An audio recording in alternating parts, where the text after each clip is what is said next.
appreciate that. That's really something. That's really nice. Yeah. I just want to give you a quick. That's right. Hey, I'm all sweaty.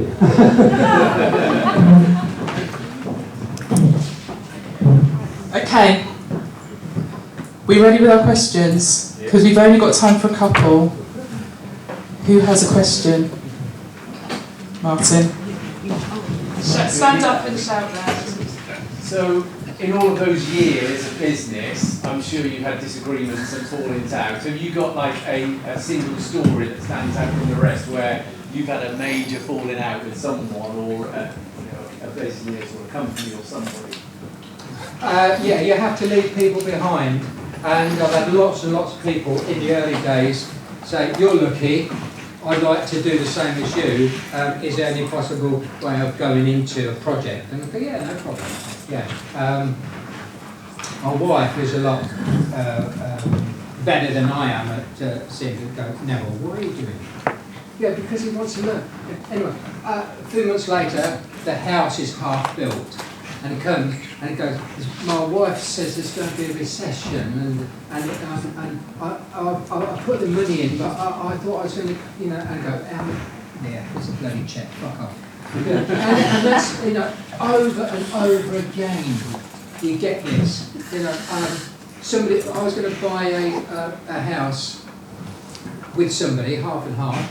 They went to the auction because I was away. They bid, knowing that they put my name on it, because he said, "Oh, on that day, yesterday, I got a big tax bill that I wasn't expecting." No, he got cold feet. And I ended up with a house that I thought was 50-50. No. So lots and lots of things like that. But you just you pay up, take the baby on yourself and leave them behind.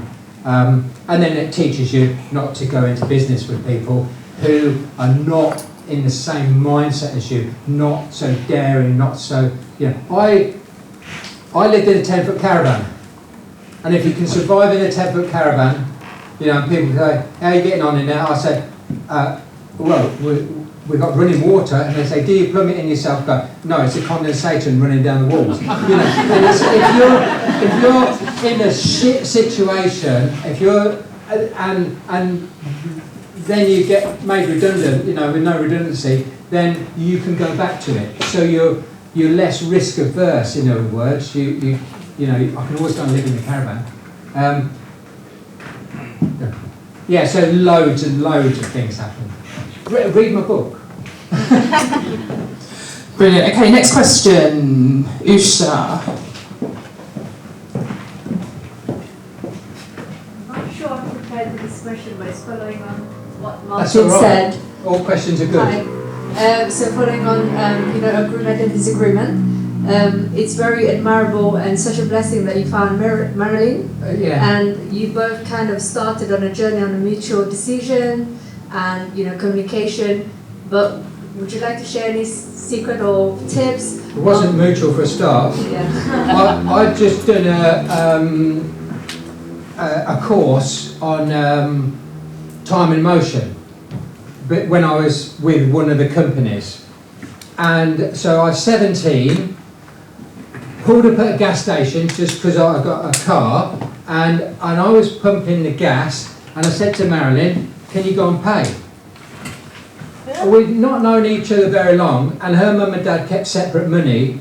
My mum and dad had the same money, it was all one. Right. So I was used to go, "Pay." And they go, "It's your car, you pay for it." I said, "I'm not spending my life on a gas forecourt. You go, instead of sitting in the car, and pay. I will pump the gas." She said, "It's your car." I go, "This is not going to work out right." I said, "I'll tell you what, Marilyn, I'm giving you my car. It's yours now."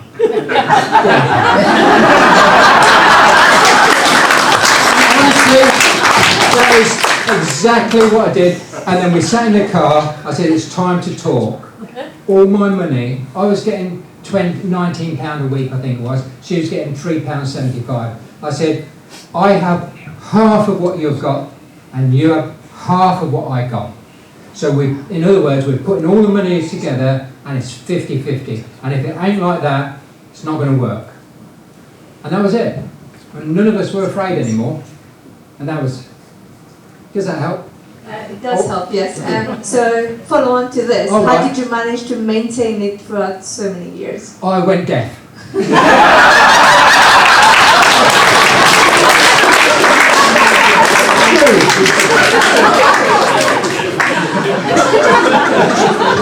My husband was muted.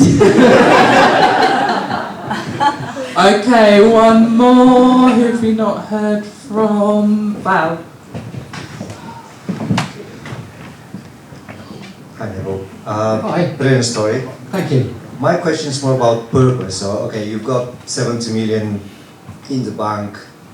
You've been having so much active life before that. So suddenly, you're not allowed on site. Did you feel like depressed in the next couple of months? And you've got all this money in the bank, but you don't have the people you used to be caring for. Did you go through any depression? Find your purpose? What you're going to be doing later?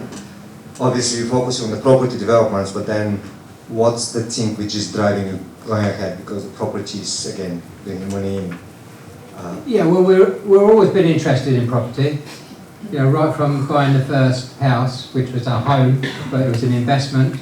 So we've always been interested in property. Yeah, I did get down because I'd lost all my friends. We was working all the time, and it was a really nice atmosphere.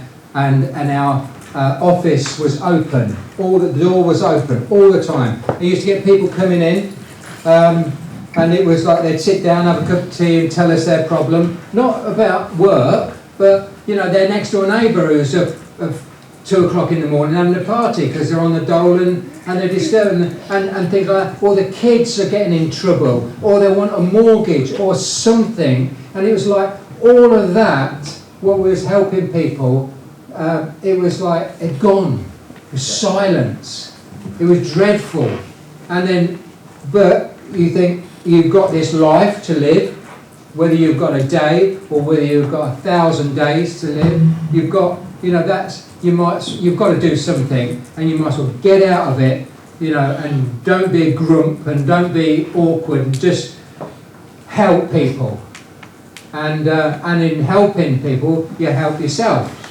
So it's really selfish, you know. Exactly. So it is a win-win situation. It is. To do what we've done, and every time you build a building, there's about £140 million worth of construction in the pipeline at the moment. So every time you build a building, you're employing people to build it, and people are going to rent it or buy it, and they're going to build their business. So the economy, you work in the economy, you know. So that's it. Just drives me. What's your drive? Yeah, that was the question. But now I leave most of it to other people. I just get involved perhaps in buying the land or some design or whatever, but the rest of it is up to other people because, Yeah.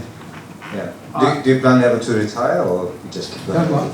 To retire? I retired when I was 24, doing what I wanted to do when I wanted to do it. Yeah, Wow. yeah. And what do you do? A lot of my friends have retired. They've gone away. They've not got 32-inch trousers anymore. They've got 56-inch trousers. Their health is bad. Their heart's bad. You know. And they can't do what you're doing now. They can't pull that up and then do your shoes up. I got like that. You know, when I said I got complacent and got all those Ferraris or whatever and things like that, I couldn't bend down to do my shoelace up because we was in those ships what feed you 24/7. Yeah, and Marilyn, bless her heart, you know, the way to slim for me was to get another, you know, 34, 36, 38 trousers every month. It was getting bigger and bigger. I thought that was the way of slimming because it was all right. Do you know what she did one day? She came home, she got a pair of slip-ons for me, a shoehorn that size, And she says, you're going to love these trousers. They went from 34 to 56, all in one. That was the day I looked in the mirror and said, that's not right. That's not right. So, yeah, so, you know, retirement, you've got to be so careful. Yeah, so, you know, I'm that age, but, you know, you've got to have something to do. Yeah. Ladies and gentlemen, let's give it up for Neville!